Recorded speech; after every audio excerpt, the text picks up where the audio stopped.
and I still found nothing. And for a long time I was angry with myself for suspecting him and for invading his privacy.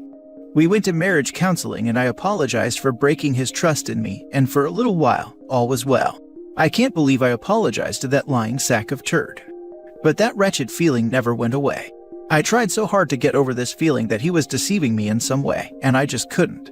So I decided it was time to hire a private investigator, instead of playing Inspector Gadget myself. Let me tell you, this was the best thing I ever spent money on. Within a month, the PI was able to confirm my suspicions, but it was a shock to find out that it was his stepsister and his stepmother. Not only that, but he may be the father of his stepsister's newborn baby. I could have killed him, but I kept my composure, and I kept this information to myself and continued to act as normal as possible. Believe me, that was a very difficult thing to do. I slowly started detaching from him and even moved into our spare bedroom, and we continued to drift apart. I moved out, got a new job, and started saving money for our divorce. I got my life in order. Now here we are almost a year later and in the final stages of our divorce, and I've still not told anyone. I've spent the last year preparing for our divorce, because I'll be damned to leave this marriage empty-handed. I wanted to handle our financial affairs first because my husband works for his father, and I didn't want to leave him unemployed during our divorce process. This trash of a man dragged out our divorce and fought me for everything, even things that were mine to begin with. But I kept my calm and I won't say a word until I get everything I deserve. That's when I'll tell his father. And his father is not a man to be messed with. I've been assured the check will clear in 3 days or less, and it's over for Robert, because as soon as that money hits my account, his mother, stepmother, stepsister, brother-in-law, and father will receive a beautifully written email with pictures and videos of what he has been up to. His dad will tear him apart. Count your days, Robert. Now for the top advice before reading the updates. Question: why did he think you were divorcing him? For being emotionally manipulative and a neglectful husband, as well as cheating with other women, as there were others that the PI had discovered. I just didn't tell him I knew about his stepsister and stepmother. I really hope for your sake that he doesn't find this and ruin your plans. There was a girl on here who was planning on burning her boyfriend's world to the ground and posted it the night before, and he found it and ruined everything. Oh geez, I was thinking that. Like it wouldn't be hard. What if one of his mates is on here and knows and recognizes it? I just gotta say, I have worked for a private investigator, and cheating spouse cases are sad, but also feel good to solve. Even when it sucks, everyone deserves answers. How often were they hired for that purpose, and were they usually cheating most of the time? It depends. We are hired for that purpose a lot, really, and most of the cases, like all the ones I solved for example, they were cheating. My job is to prove to my client the affair, but when they come with their insights, I already know that's the case. Just go for the proof. Everything changes when you're trying to keep a secret. Genuinely curious, how do you get into that line of work? I job shadowed one actually as a college student while studying criminology. The owner of the business/boss held the private investigator licensure, and where we lived, it was like an umbrella to also cover those that worked for him when doing investigative work. I just happened upon him looking at possible career options and landed a job shadowing position. The private investigator himself had gone to college for criminal justice and served in law enforcement positions, eventually obtaining a private investigator license and starting his own practice. Now for the first update. I got my money, time to send it. To add, his stepmother and stepsister do not know about each other. I don't know how long he has been intimately involved with them, but I do know it started in adulthood for all involved. Now for the second update. Let's clear some things up. When Robert's father remarried, Robert was already a 30-year-old man. So no, he wasn't groomed. And his stepsister was 31 when she met him, so again, no one here is being taken advantage of. All involved were already well into adulthood when meeting and when they started to fool around. As for the money, well honey, that's money he owed me but was being a prick about giving it back. I invested in his business ventures, and he refused to pay me my share. And that's not something I was willing to let slide. You can't get a broke man to pay his debt. So of course I wasn't going to let him be unemployed during our divorce. The aftermath. I sent the email as soon as I saw the money had hit my account. The first to call me was Robert and I picked up. First words out of his mouth was, "You evil witch." I replied with, "Your mama," and I ended the call. The second person to call me is stepsister's husband, and he was just heartbroken. He asked me a ton of questions, and he asked for my divorce lawyer's information. We also discussed him getting a DNA test for all their kids. Through brother-in-law, I found out that there was an all-out war between stepmother and father-in-law.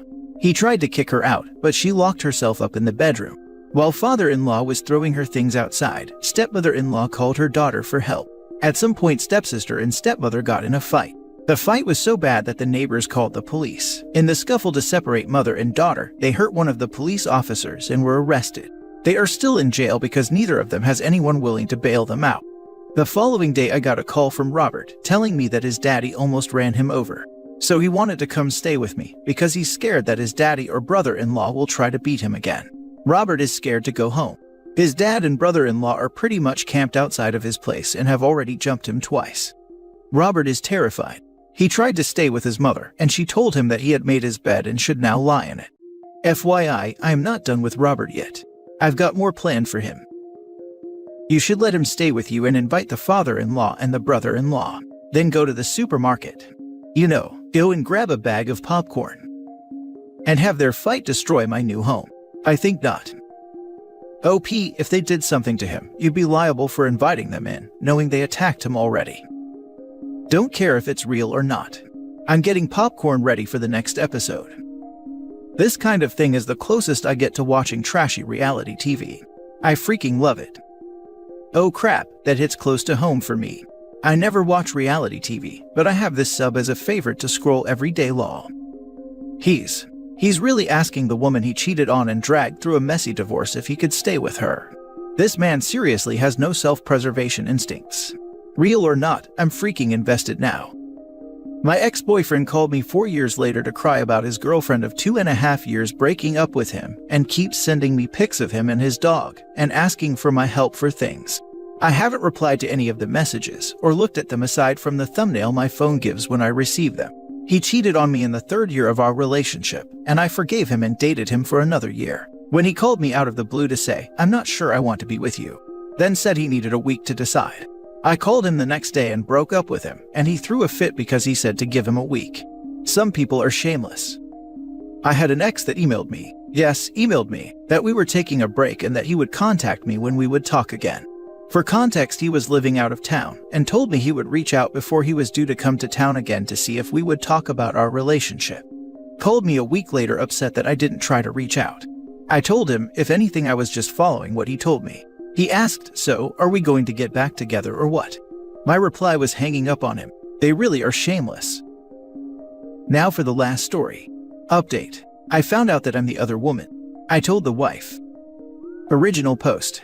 A few days ago, I found out that a guy I used to date last winter had given me a fake last name, got married in early spring, and had been engaged living with his fiancée the entire time we were dating. And as we continued to hook up every now and then, in the months following us no longer dating, he was able to hide his wife from me in a variety of ways. That all added up to be a perfect scenario for him to continue to lead me on, and without me seeing a reason to ask many questions. For example, he was a coach and had weird work hours. Like very early mornings and evenings after normal work hours. So many of our dates were lunch dates. He was also going through a messy custody hearing for his son that was scheduled for March 2022. So when he started to be busy a lot, I understood and didn't ask questions. He had told me he didn't have social media to avoid giving his ex any fuel at all for the hearing. So when I couldn't find him online, well, he had already told me why. At the time, there was no solid reason for me to distrust him even if things sometimes felt a little off in my gut. At one point, I did question his interest in me when he didn't reply for a few days, and he told me, "Sorry, busy weekend with my son." He would reassure me and apologize. So he had many chances to set me free even without coming clean. He could have just said, "Yeah, I'm not feeling it anymore, I wish you the best." And I feel so stupid for thinking what a great father he was for being so focused on his son when he had his weekends with him. He eventually was honest with me as the custody hearing got closer and told me that he needed to be focused on that and that he couldn't give me what I deserved in a relationship right now. When we stopped seeing each other regularly, we stayed in contact and occasionally slept together since we were both single, or so I thought. I even looked back through my calendar and we saw each other 2 days after his wedding weekend. Eek. I found out that he was married when I mentioned him at a business, and someone who worked there said they think he was their coach. I'm purposefully keeping that vague because when I confronted him, he tried to get me to tell him who it was that he coached who told me. I wasn't going to play that game. So, we looked up his coaching profile to see if we were talking about the same person. And there he was, smiling with a different last name than what he had told me 10 months ago. with the description saying he likes to spend time with his wife, his son, same name he told me, and dog, same name he told me. More Googling at home brought up a wedding registry for a wedding in April 2022. Both of their Facebook profiles where they are in each other's pictures, and the house he lives in with the wife's name as the owner. I feel so disgusted, deceived, targeted, hurt, mad, sad, shocked. So, ladies and supporters of ladies, do I tell the wife? Part of me wants to, so that she isn't also being deceived by this guy, and so he doesn't get away with it. But I also want to just be done with it, move on, and never think about him again. I'm afraid to open a door that I can't close by involving myself more into his twisted life. I'm slightly concerned about his reaction if I tell him, like my own safety or that of my property since he knows where I live. Or if there's any other way a cruel and cunning person would get revenge that I'm not thinking of. Any advice or similar experiences? Thank you. Now for the top advice before reading the update. Yes, she needs to get tested. You need to get tested, and he needs to be alone. I thought you meant religiously tested and was actually like, yes sister. Then got it after the second sentence. Ugh, this man. I hate it. Damn, yes. As someone who's been the wife, tell her and tell her right now. I'll second the yes. Do you know why he is having a custody hearing for his son? Could this have maybe been that he is a serial cheater and he has cheated on a former partner or cheated with the mother of his son? Just my thoughts when I hear a situation like this. He told me they broke up because she changed a lot. He didn't use such neutral wording and became horrible. And he worked too much and wasn't around enough for her and their son. I have no idea how much of this is true. He told me a lot about the ex that made her seem very irrational and angry. But I feel like guys like him tend to like to make themselves the victims too, so who knows what she is really like. Edit. I really appreciate everyone's advice and sharing your past experiences. It's all been very helpful and was exactly what I was looking for. I'm going to tell the wife as anonymously as I can, as soon as I can, once I figure out how to do it in a way that makes me feel safe in case things explode. And now for the update. After protecting myself and my identity in what ways I could, I told the wife. I found her number and texted her a brief factual message that her husband cheated on her. The date we matched on Bumble, how I had no idea he was engaged or married, the fake last name, and how he never mentioned her but did mention other people in his life. I gave her a few screenshots to demonstrate that it went on over a series of months. She replied the next day thanking me. She said she was on her way to her parents' house and was planning on filing for divorce as soon as possible. She had been suspicious after testing positive for HPV about a month ago. As I and you guys suspected from the house being only in her name. Apparently, he is completely financially dependent on her, and everything he told me about having investments in small businesses is a lie.